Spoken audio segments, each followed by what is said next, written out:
aspect of what is the discipline that that artist is adhering to. Every few minutes, what is the change that's going on? What is he trying to convey? How is he building this beautiful monument, this beautiful structure of a raga from one note to an entire, galactic structure and play of a universe, right there, like a whole cosmos that's come to life. So that aspect is something that you understand with a little bit of study, a little bit of inquiry into what exactly is going on. So that's what we're here to discuss. Very briefly, let me try and see if I can show you what I've been planning to do. Okay, so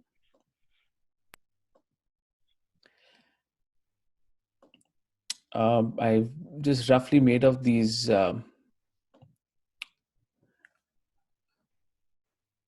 slides. I hope you're able to see it.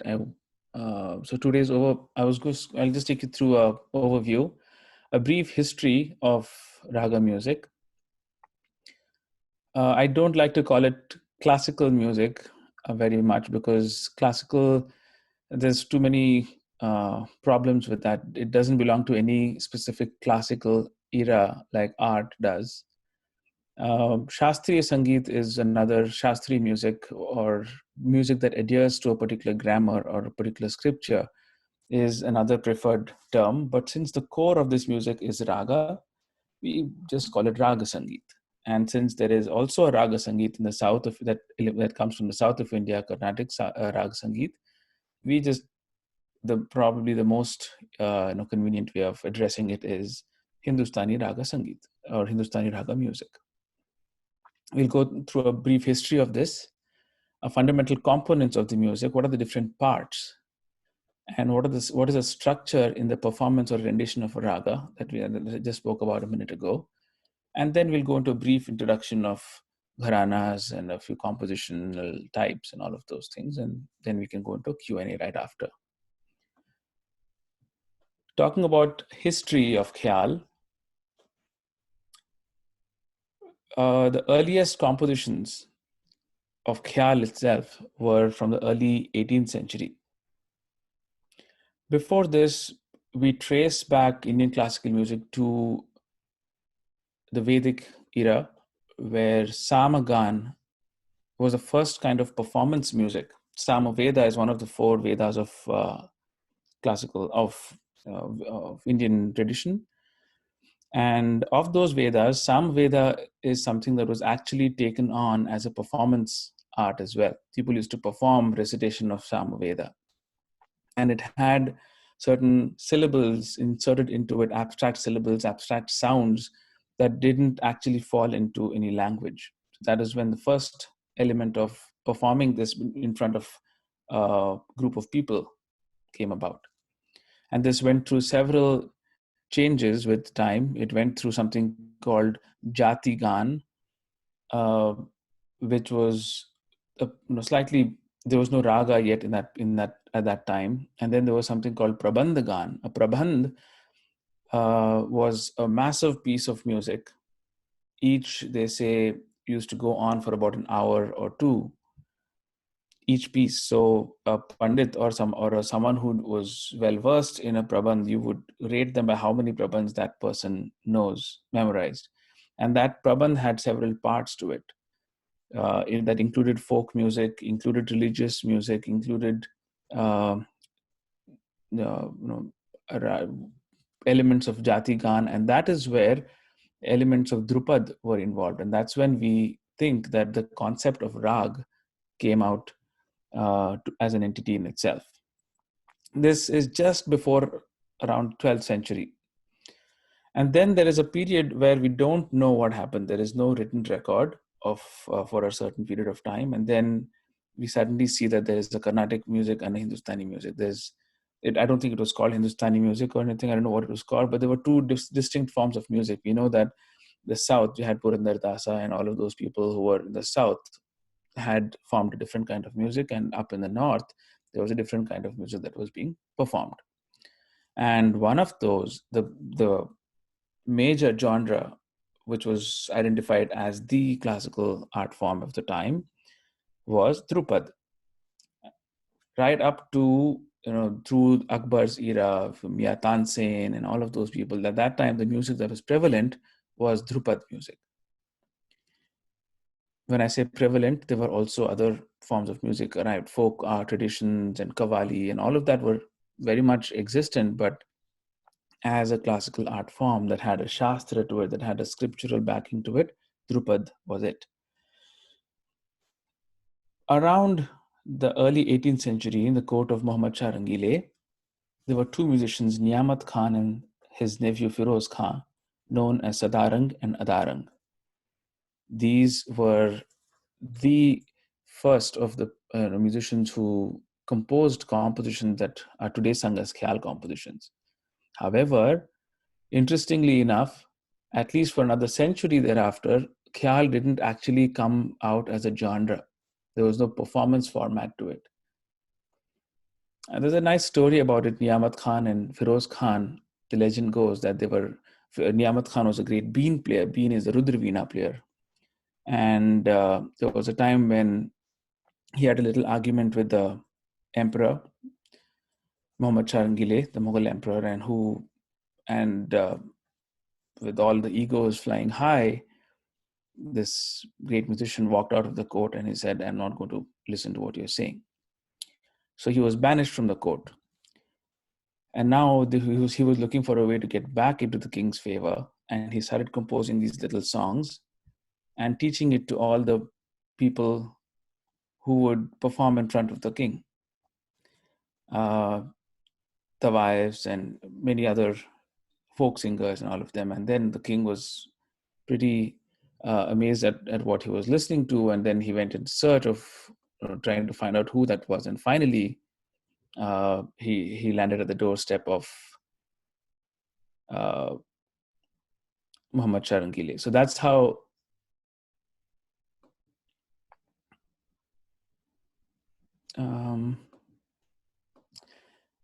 so that's how he finally reached back into the court, and Khyal as a genre was yet to come, but the compositions were there and they started becoming very popular. About a century later, in Gwalior, Haddu Khan, Hassu Khan, and their uncles Bade Mohammad Khan and Nathan Khan Peer Baksh.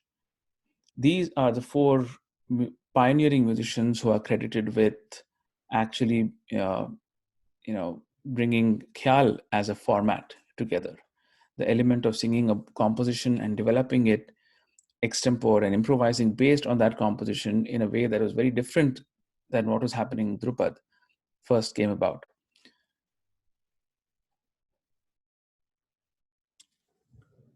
So that brings us, covers the historical portion. And so from around early 19th century to the current day, Khyal has predominantly been identified or called out as a main form of classical Indian music or Raga music.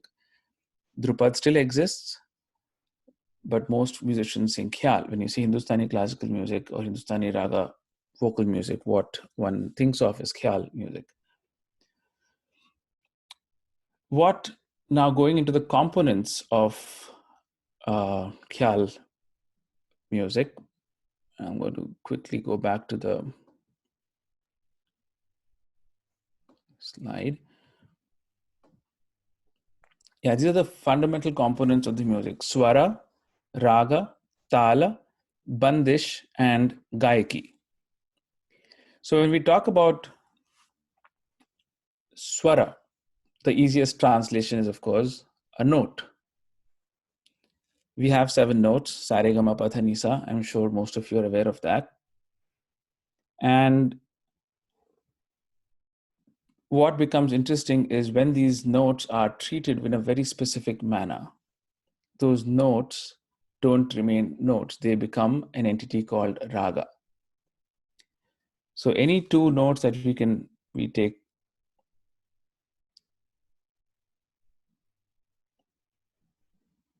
let's say,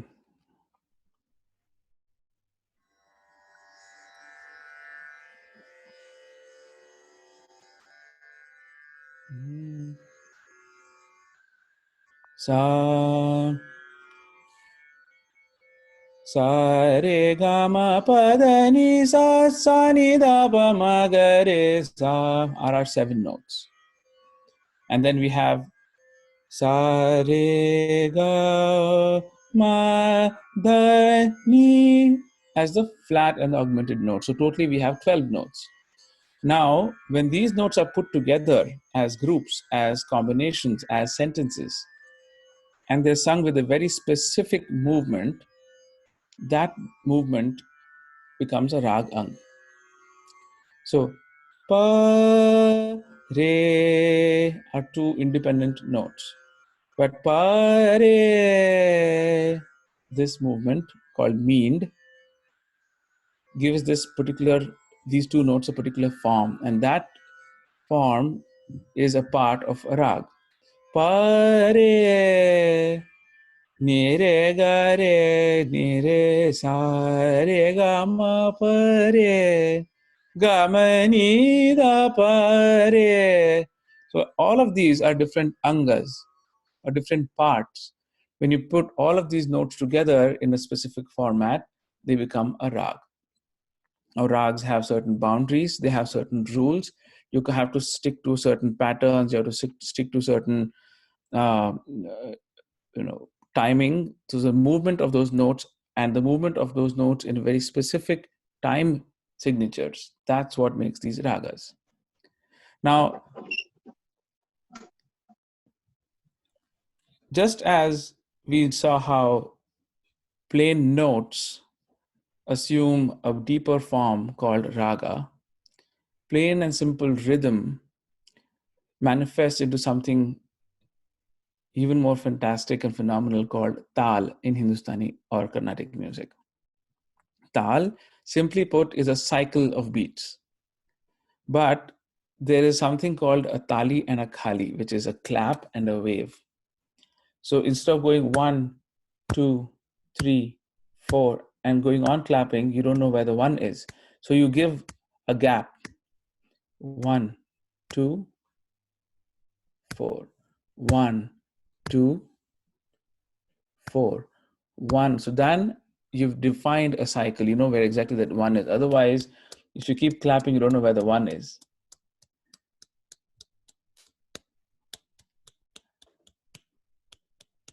Now you know where the 1 comes. So then that's how an established tal cycle is created. On top of that, Hindustani classical music has an additional layer called theka, which is the language of the tabla. When you play the different spots on the tabla, the different sounds that come out of it, they're called bowls, tabla bowls. So when you take a set number of bowls and play them in a cycle, it creates a certain rhythmic personality. That is called a tal or a theka. So din din dha trakatu na kat dha trak din na din din dhagitrakatu na kat dhagitrak din na din din. This is a specific tal called ek tal. See how the movement of that tal goes? There's actually a graph. Din din dhagitrakatu na kat dhagitrak din na. And this graph is based on where the tabla is being struck, how much of bass drum you bring in, how much of only the treble drum you use. So that's how the theka brings in a certain movement, a very discernible movement.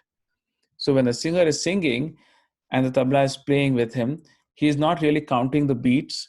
He's not trying to look at what beat the tal is playing, where is beat number one. He is just listening to that constant flow of the theka, and he knows exactly where he stands in time.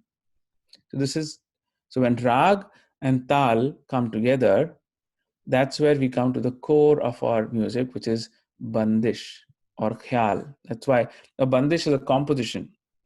The composition is, there are many words in the terminologies by which we address, we call a composition a bandish. It's also called a khyal, which also is the name of the genre itself. So we have different kinds of compositions. So now this brings us to the next and actually the most important part of today's session, which is the structure of an entire presentation. What exactly does a singer present when he's presenting a rag.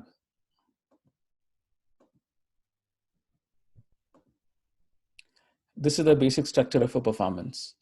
Rag alap, where is a small introduction is given to the rag that he or she is going to perform, following which a vilambit khyal comes in. It's a slow tempo composition. Then a madhyalaya composition comes in, a faster tempo, and there's an optional tarana in the end. This is a classic structure of a rendition, of a general rendition of khyal. Now I'm going to play some music.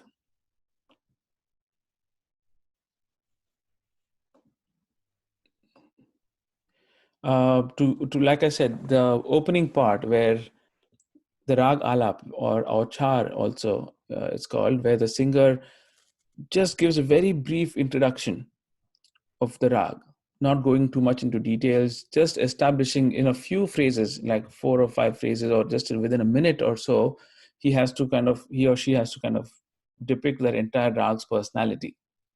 So let's listen to a small clip of Rag Deshkar by Kishori Amonkar, one of the greatest singers we've had in the last century. Rag Deshkar, and you will see how within the first minute she's established the personality, the mood, the flavor, and the emotion of the rag. And structurally speaking, she's shown us what notes are going to be developed, what are the key phrases of that rag, what are the notes that are highlighted, what are the notes that are not sung very prominently. All of that is also on the sidelines and some layer being depicted. So let's listen to a small rendition of Rag Deshkar by Kishori Amonkar.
Okay, so that was a clear example of how she just took the rag, sung a few phrases, established the rag within a minute, and went right into a composition.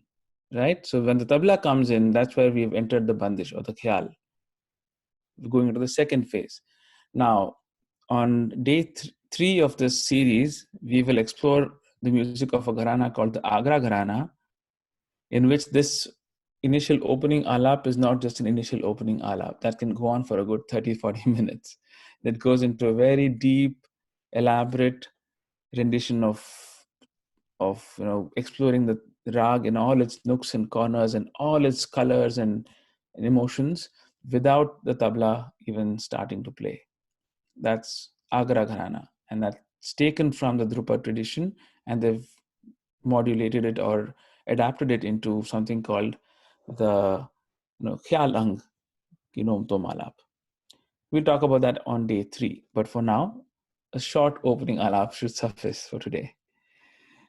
Then we've gotten into the Vilambit Khyal, which is, to my mind, the most beautiful experience that I have had, learning, exploring, and trying to grasp.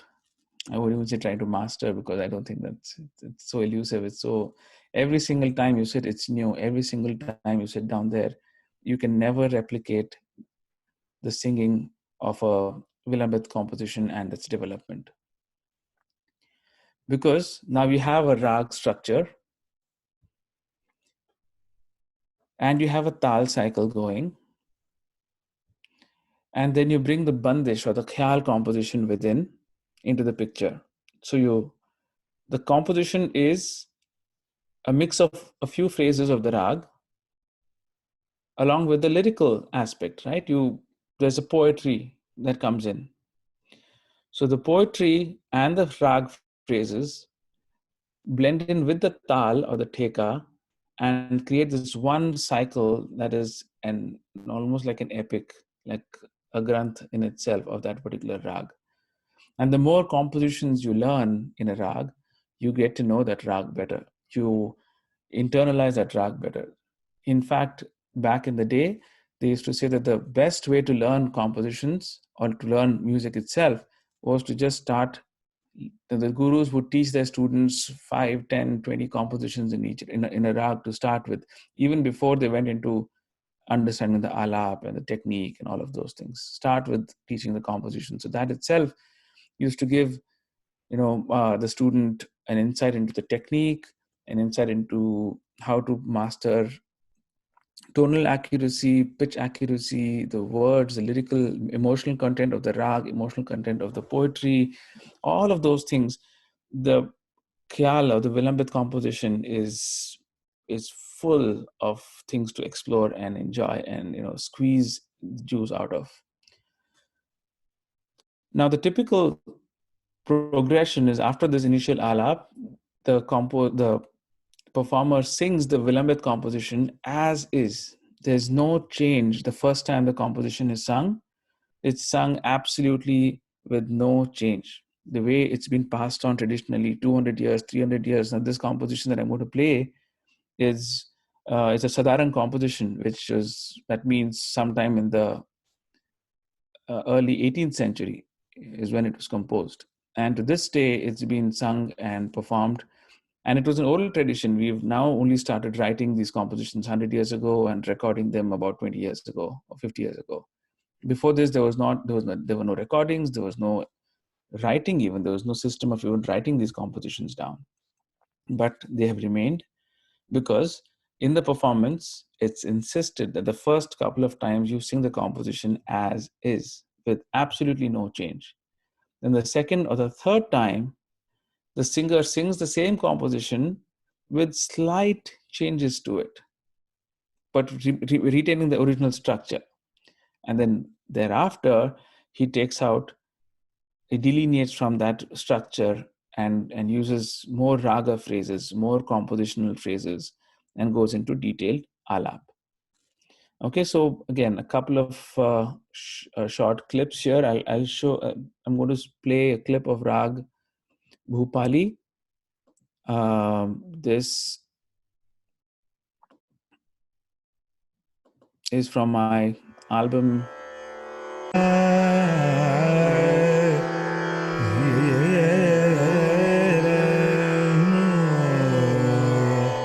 This is the opening alap going on right now.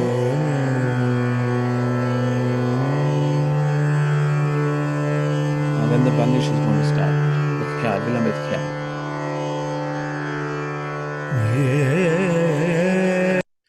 Very quickly, it's in a slow 16-beat cycle. And the mukhda or the face of the composition is Jab Main Jani. So that Ja comes, the Ja, that's beat number 1. Okay. And from there, you can actually count 16 beats going through, and you'll see how the composition spreads across that whole cycle.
Sorry. So yeah, so that was how a composition, the Vilambit composition, is presented.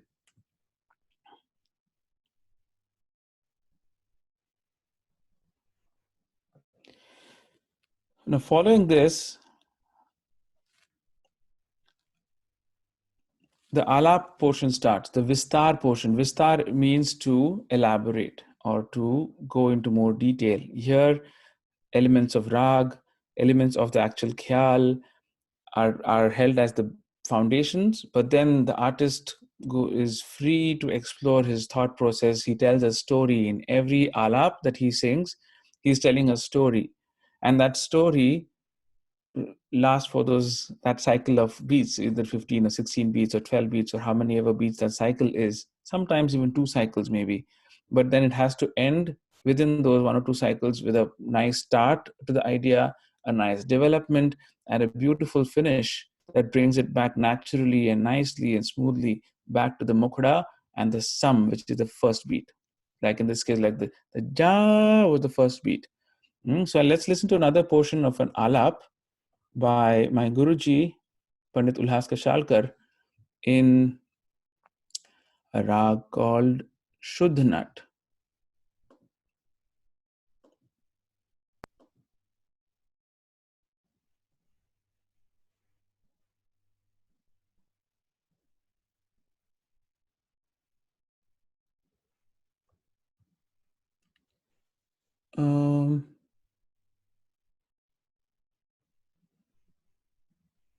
Okay, I shouldn't have not added it here.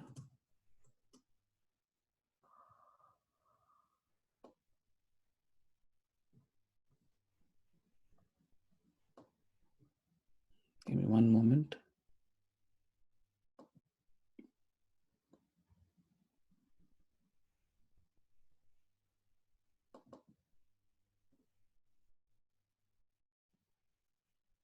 I'm sorry about that.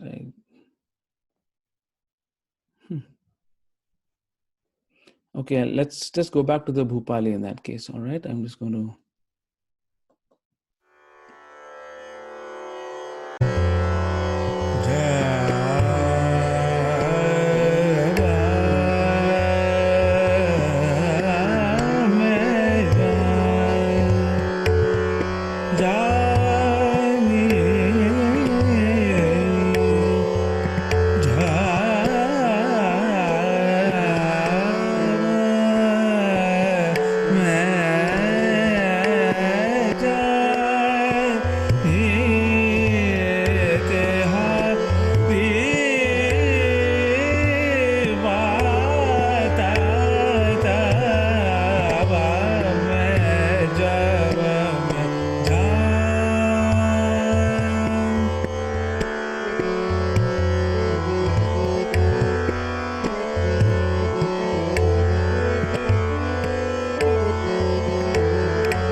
So that was an example of the ala portion. I'm sorry for the mix up with the technology part of it. It's the first time, so I hope as we go, it gets better. So yeah, that was an example of the alap. As you saw, it keeps coming back to the Jab Mein Jani part. And in this particular clip, I'm glad we got that part where the harmonium played a full cycle. So that's a very important part of khyal music. There is a tabla which is playing the rhythmic accompaniment, and there is a melodic accompaniment which is either harmonium or a sarangi.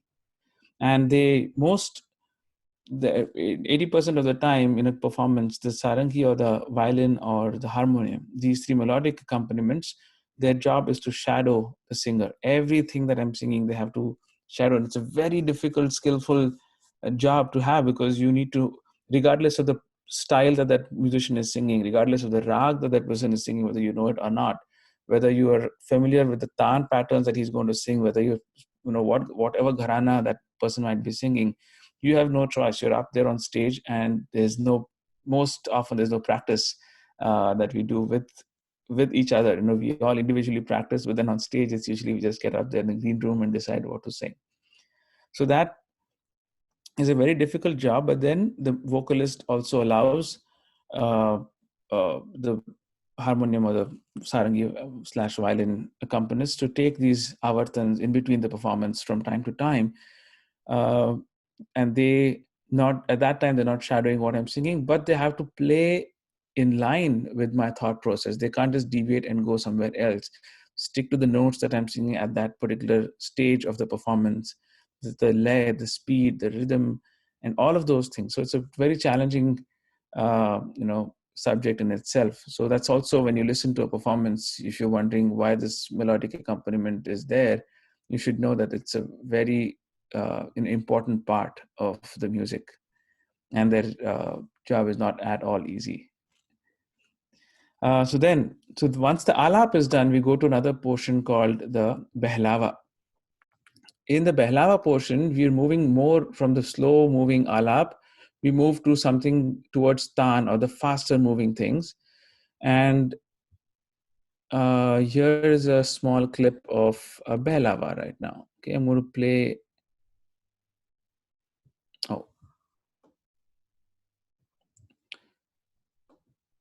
Something from, let's say, Gaud Sarang.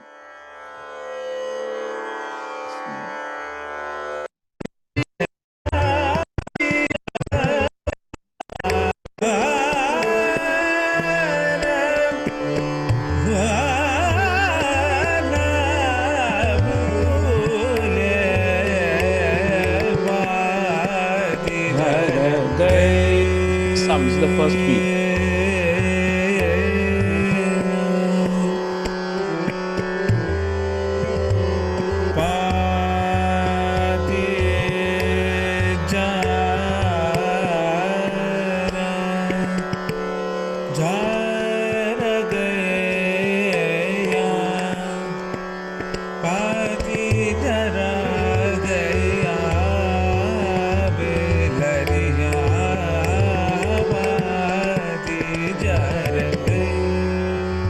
You will notice that the movements are faster, they're more rhythmic, they're more from free-flowing rag phrases. You move towards more rhythm-oriented rhythm play, that's called behlawa. And they span across the octave instead of the alap, which you stick to certain note patterns only. Here you can go through the entire octave.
Yes, so that was an example of a behlava, where the rhythm comes pa te jar gaye ya bhelari ya. So that's more, play with rhythm, moving more towards faster phrases, and from the lower notes right up to the higher notes in a single cycle, which we don't do it in alap. We stick to a certain note area in the alap, and we do whatever work we have to do, whatever we have to communicate within that little.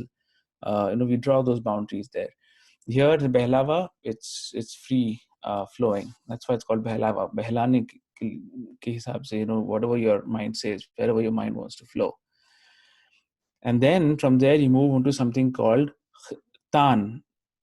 Now, the tan aspect is a huge subject within the Vilambit composition itself. Every 2 or 3 cycles, the tan pattern actually changes. But since we don't have time to go into that kind of detail, I'm going to take you straight through to something, the tan section in a drut composition. The second section of madhyalay or drut. Madhyalay is medium tempo. Drut is a fast tempo. So after the Vilambit composition is done, when they've done the alap, when we've done the little bit of the behlava and the tan, in which is a very, very fast movement, you go on to drut composition, in which you do a lot of tan again. That is where you showcase the singer is allowed to showcase his prowess, his riyaz, his practice, his flexibility of voice, his speed, and all of those things come. So there's a contrast, right? When you start off in the alap, you're more somber mood, you're kind of developing it there. It's very you establishing a very spiritual connection with the rag. You embody that rag, you become that rag. And for that, each note, you go into each note, you explore each note, you have built a relationship with each phrase of the rag, with each note of the rag, with the khyal, with the tal. Now once you've done all of this, you're free, and then you go into the tan aspect, and you go into the drut compositions, like you're the king, you're riding on top of it. So here, let's listen to a small drut composition. This is by my Guruji in rag Shuddh Nat, I think. Yes.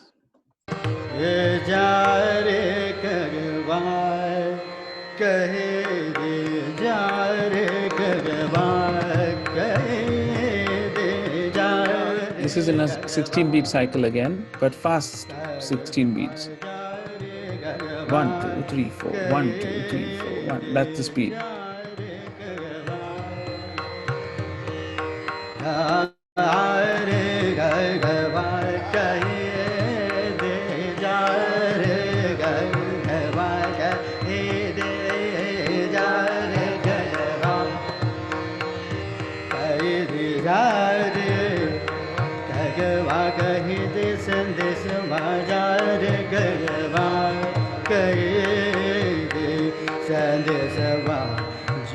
मोरा घबराए जा रे गलवा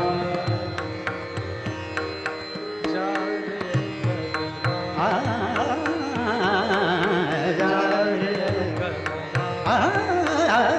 जा रे गलवा जा रे गलवा Those are tan. So that's how you get into tan. I'm going to move the recording a little further up towards the end of the rag.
Yeah, so that's how a drut composition ends. Now then, after this, there is an option of singing a tarana.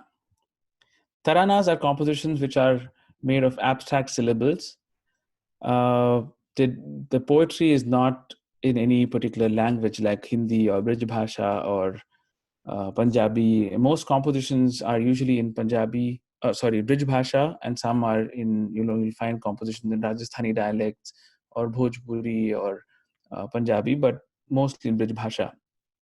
But taranas don't have any of these bowls. They're free flowing compositions. I mean, they're composed, but they're not in any particular language.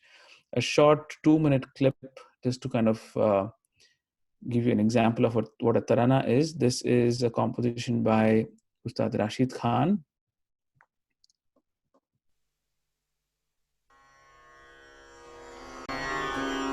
Ta num dir dir ta di jana re ta da re ta da ne ya te ta na num ta num de de ta di jana re ta da re ta da ne ya te ta na num ta num de ta di jana re ta da re ta da ne ya te ta na num ta da ne ta re ta re ta re ta da re ta da re de de le te la na de de ta re dan Om tana dim tana ta da re ta re da ne ta num de de ta de ana re ta da re ta da ne ate ta na nu ta na ne ta re ta da re ta da re de de le de la na de ta re da ne om tana dim tana ta da re da ne ta num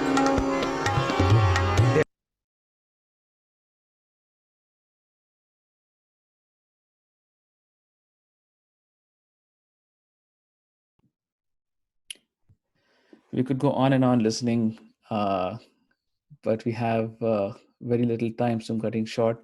But yeah, that was basically a bird's eye view of what exactly happens on stage. We have the alap, we have a composition, we have the development of that alap, we have a behlava, and then a tan portion, and followed by a drut composition, in which we also do a lot of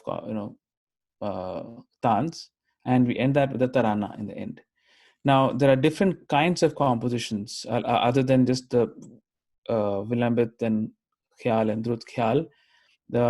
If you actually think about it, there are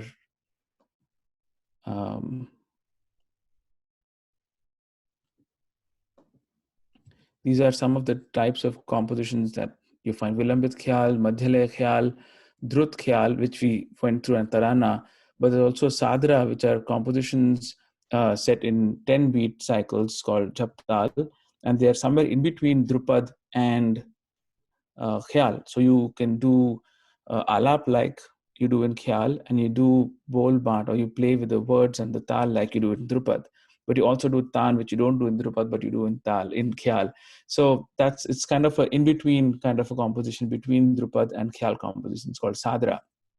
Trivat, where you have actual poetry in a language. Then you have the bowls of a tarana or tabla bowls, and you have sargam or solfege.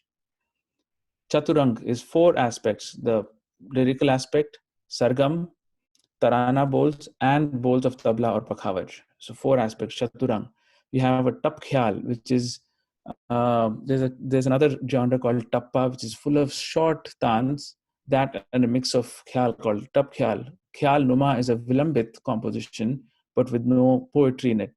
They're full of tarana. They're composed with tarana bowls, but in vilambit tempo. That's called a khyal numa. So we'll go into all of these in greater detail, maybe in the subsequent sessions that we have. And we will also be going into gharanas of Khyal, which are we have 4 major gharanas: Gwalior, Agra, Jaipur, and Kirana, and several offshoots of these gharanas like Patiala, Rampur, Indore, Bhendi Bazar, Delhi, Sham Chaurasi, Mewati. We can't go into all of these over this session, but we'll at least try and do Gwalior, Agra, Jaipur, and Kirana, because they were the main. That's where all the the gharanas were formed. These are the 4 principal primary gharanas, and so therefore I think to understand them will serve us well. I think we're almost out of time here, so I'm going to end on, from my side, the content part, and I'm going to ask you all to open out your Zooms and come. I mean, if I can see you all, and I don't know if there's any questions you might have, and if you have any specific things that you want me to talk about, we can do that right now. David? How you doing? Yeah, hi, David. So how do we open this out? Can we have... Well, if anybody has a question, I think the best thing to do is just type a question into the chat. Zoom, into the chat. Yeah, that's a good idea. While we're waiting for the first question, I'll just mention that I put in the link to next week's class. We can only handle 100 people, so if you can't get in next week, go to the Brooklyn Raga Massive Facebook page, and this will stream there. We got a couple questions. I think you can see them yourself, right? Yes, I can see them. Yeah, I can see the questions, and I can see all the faces now. And all this time I had the screens and all those things, but now I can actually see all of you. It's nice to actually. So the first question, I think, was where does Tumri sit in all of this? So yeah, Tumri is another genre by itself. If you ask me, we call it semi-classical or Upashastri Sangeet. So it's sort of comes under a separate. There is a tradition to it. It's not light music. It's by any standard. It's some people call it light, but I think maybe it's lighter than Khyal in its overall weight. But truly speaking, to listen to good Thumri, you feel the same pleasure. You get the same depth and the vazan, as they call it, of listening to good Khyal. The only difference is that in Thumri, the rag is not in the forefront. You can choose to move from one rag to another. What is in the forefront is the lyrical content, is the composition or the song or the words or the lyrics of the song are trying to communicate. That is more important than just the rag. So you can, if a Thumri is talking about rain, even if it's not in a Malhar rag, let's say it's the Thumri is in Bageshri or something, and then you can actually switch to Miyaki Malhar to depict rain, or Megh Malhar at some point. You have that ability to switch between ragas and come back as you please. There is, of course, there are boundaries. There is a way of doing it, and it's not just anything and any as you please, but you have that freedom, liberty, because the words of the composition take preference. Recording of the class, I think so. I think that it has been recorded. So how do gharanas differ from each other? Yeah, so the gharana part we'll go on to in the next few sessions. We'll take that in great detail. Dadra, Chaiti, yes, all of those come under the, just as in Vilambit composition, Drut, Khyal, Trivat, Chaturang, Tap Khyal, all of these, like they come under the Khyal umbrella. Thumri, Dadra, Chaiti, and all of these forms come under the Thumri criteria. Training tips, yeah, that's another subject. Yeah, but to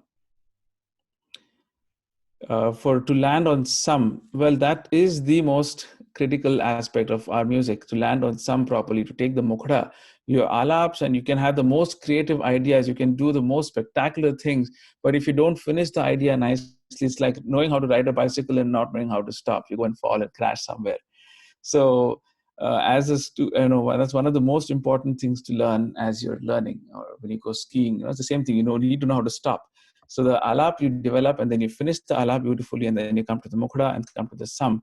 It's a very important part of the training. So any training will include that as its major most part of things. So that's something, and I will address that maybe in the subsequent lessons as much as possible, and we'll talk about that in greater detail. Any other questions?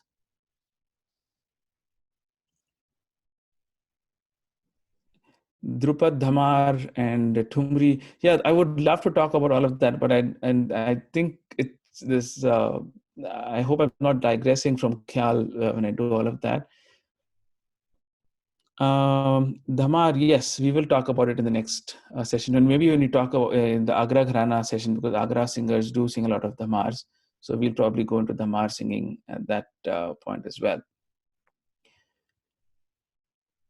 So yeah, we'll go into more details as we go. There'll be hopefully more and more questions that come out, and we can have more conversations based on this. I'm going to be shortly starting a Patreon page as well. Patreon is a platform where artists can put up their work on a weekly basis or a monthly basis, and people can actually sign up to it or subscribe to it like they do to Netflix and things like that. So it's a monthly subscription, and depending on what tier or what level that you want to subscribe to, you get back. And we engage on different levels. So maybe a monthly video or a weekly video, or tracks from my concerts, or question answer sessions like this, where you can ask me something specific, every month and things like that. So I'll probably be launching it in about a month from now. So hopefully that'll help us engage very, very deeply on and all of these questions in a more elaborate manner. How do artists coordinate live without practicing? Yeah, so that's why it takes a lot of practice and a lot of experience and a lot of training till you actually get up on stage, which is why people are not encouraged to be in a hurry to get up on stage and start singing. I mean, you can do that in your own closed circuit, amongst your friends or in front of your guru and in front of your parents, and in very safe environments. It's okay, where you're allowed to sit and make mistakes. Sure, learn, go do that for your experience, but don't go out and be in a hurry to start performing in public, because it takes a lot of experience to even understand those things. For you to know what the tabla player is saying, for the tabla player to know what you are saying, the violinist or the harmonium player, sarangia, they need to know so that for them to be able to intuitively know what's coming, they need to know the music, they need to know the gharana, they need to know the entire system of what goes on stage. They need to be able to sense, okay, now the singer probably needs a minute to breathe and to figure out what to do next, so he's going to jump in and do something there. Things like that happen, or I'm uncomfortable about something, and so all of those things. So it's it takes experience, it takes time, and so as you go, you'll figure it out. And I think that's about it. And maybe one more question, if there's anything that I could take. I think that's about it, right? So yeah, there's a link for next week's composition, next week's classes as well here, and hope to see you all. Thank you all for coming and joining us and engaging in this wonderful way. Big thanks to Brooklyn Raga Massive, to Neil, David, and the entire team. And a big shout out to my wife Ramita, who helped me with the tech and setting up a whole bunch of things here as well. And I'm glad this first session worked out without much event. So hopefully we'll see you next week and carry this forward. Thank you. So Martha, there's some like documents that we could share, like your slides and stuff. The very basic slides. Okay, not really. Okay. So yeah, there's nothing much. I mean, I literally I could share them. It's nothing there, but there's a very basic. I would say my slides just involved what I'm going to talk about. Yeah. And not specifically the details, but I could share the music if anybody wants to listen to the music. I don't mind sharing those files or links to those files. Most of it is available online as well. So I'll be more than happy to send you a link to the recordings that I played today. Great. For sure. Okay. Well, thank you, everybody. Thank you, Samarth. See you next week. Yes. Thank you.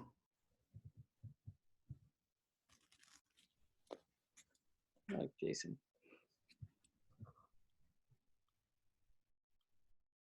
Who else is here? I can see Sarojaka. I can see Jason. Atharva was there too. Jason. Andre is there. Oh, I see Sneha and Shiv as well. Nice to see you all. Atharva, how's practice going? Good. That's good. I'm glad to see a thumbs up. And All right, everybody. Thank you so much, and see you next week.